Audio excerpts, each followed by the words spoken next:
எல்லாரும் சேர்ந்து சொல்லுங்க, சப்ஸ்கிரைப் பண்ணுங்க கிட்ஸ் ஃபன் தமிழுக்கு. ஒரு அடர்ந்த வனத்துல எப்பவும் கலகலப்பா ஓடிக்கிட்டே இருக்கும் ஒரு சுட்டி நரிக்குட்டி இருந்துச்சு. அது பேரு வேகம்.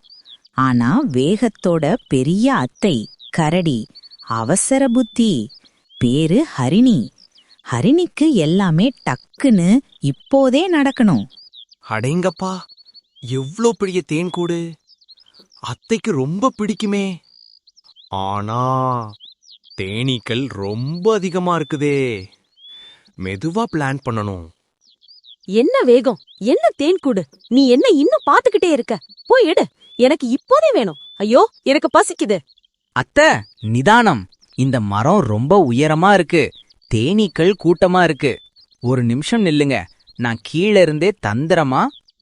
ஹூஹூ, அதெல்லாம் எனக்கு தெரியாது.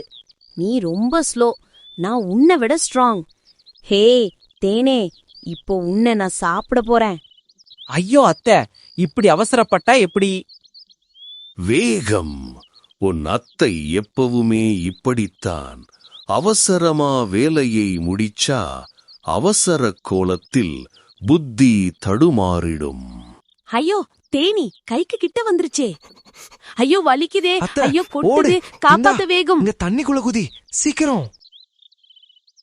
வேகம், என்ன மன்னிச்சிடு. நீ சொன்னதை நான் கேட்டிருக்கணும்.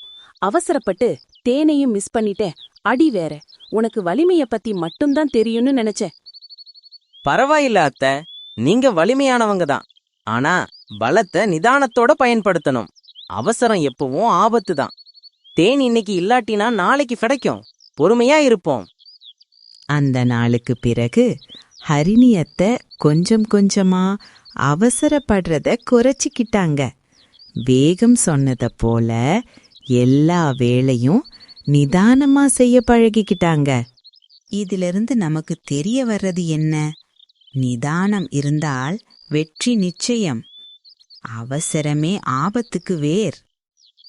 எல்லாரும் சேர்ந்து சொல்லுங்க, சப்ஸ்கிரைப் பண்ணுங்க கிட்ஸ் ஃபன் தமிழுக்கு.